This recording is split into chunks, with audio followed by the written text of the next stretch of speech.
안녕하세요. 편안한 IT 리뷰 더신자입니다. 자, 오늘 새벽에 WWDC 2사에서 많은 것들이 공개됐죠. 이제 아이폰에 AI가 들어간다, 챗GPT가 들어간다부터 해서 이야기가 많았는데 제가 빠르게 iOS 18 개발자 베타를 올리고 사용해본 후기를 들려드리도록 하겠습니다. 일단 AI 기능들은 현재 추가가 되지 않았어요. 올 가을부터 추가될 예정이라고 하고 처음에는 영어로만 지원한다고 하네요. 생성형 이미지라든가 사진 편집 기능, 개인 맞춤형 AI 등 여러가지가 추가되지만 지금은 사용해볼 수 없어서 패스하고 지금 사용 가능한 것들을 보여드릴게요. 일단 개발자 베타는 지금 올려서 사용하는 건 추천드리지 않습니다. 아무래도 메인폰으로 올렸다가 앱 호환이라든가 버그라든가 문제가 생기면 골치가 아플 수 있기 때문에 정식 버전을 사용하시기를 권장드립니다. 이번에 좀 재밌는 게 애플이 지독하게 안 해주던 것들을 거의 다 업데이트로 제공해줬어요. 마치 예전에 탈옥을 하던 그런 느낌이랄까요? 애플이 알려주지 않은 기능들도 알려드리도록 할 테니까요. 구독 한번 부탁드릴게요. 첫 번째 변화는 통화 녹음. 드디어 통화 녹음이 아이폰에서도 공식으로 지원을 합니다만 현재 개발자 베타 1에서는 아직 기능을 찾아볼 수 없었습니다. 이거는 지금 지원하는 기능은 아니지만 중요한 부분이다 보니 넣었어요. 통화 내용 요약, AI 기능도 들어가는 거 보니 추후 지원을 할 것 같고 애플 이벤트 내용에 따르면 상대방에게 녹음이 된다고 고지된다고 말하고 있습니다. 갤럭시나 A-에서 고지 없이 바로 녹음이 되는 것처럼은 아닌 것 같은데 이게 나라마다 정책이 다를지는 지켜봐야겠네요. 그래도 A-의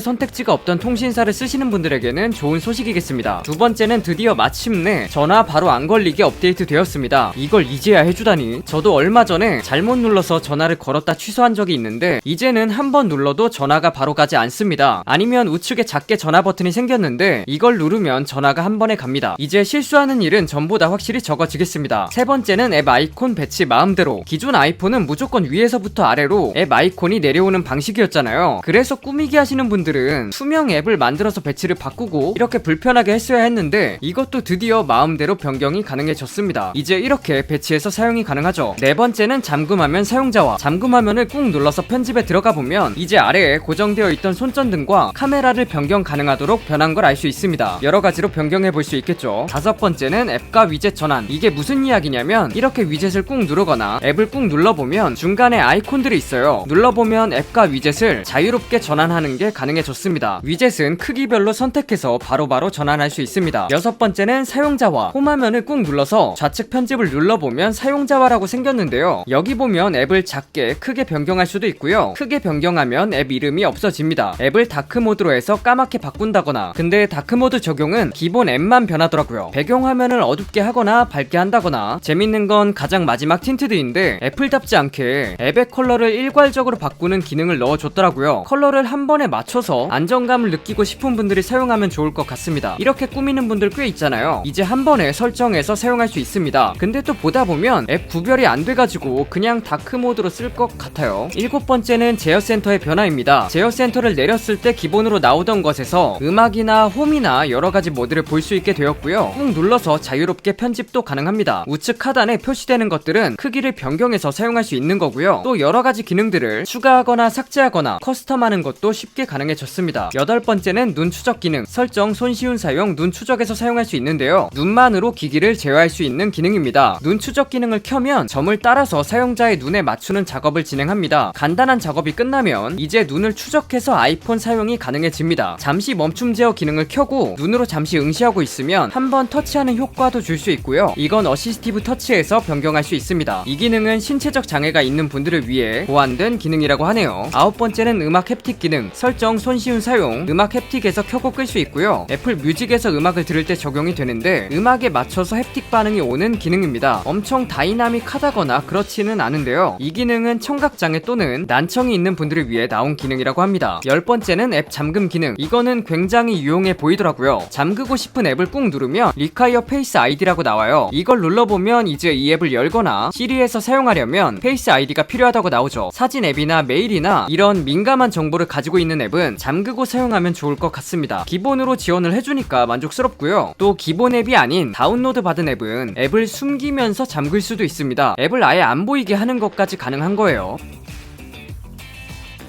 가려진 앱은 앱 보관함에 가면 가려짐이라고 있어요. 이걸 눌러서 페이스 아이디 인증해주면 가려진 앱을 볼 수 있습니다. 11번째는 충전 세부 설정 기능입니다. 이 기능은 아마 아이폰 세대에 따라 기능이 나뉠 것 같아요. 설정 배터리 충전 중에 들어가면 충전 한도를 80%에서 100%까지 5% 단위로 설정할 수 있습니다. 12번째는 손전등 다이나믹 아일랜드. 손전등을 켜면 이제 다이나믹 아일랜드에 손전등이 나옵니다. 터치로 끄고 켤 수 있고요. 위아래 스와이프로 손전등 밝기 조절이 가능합니다.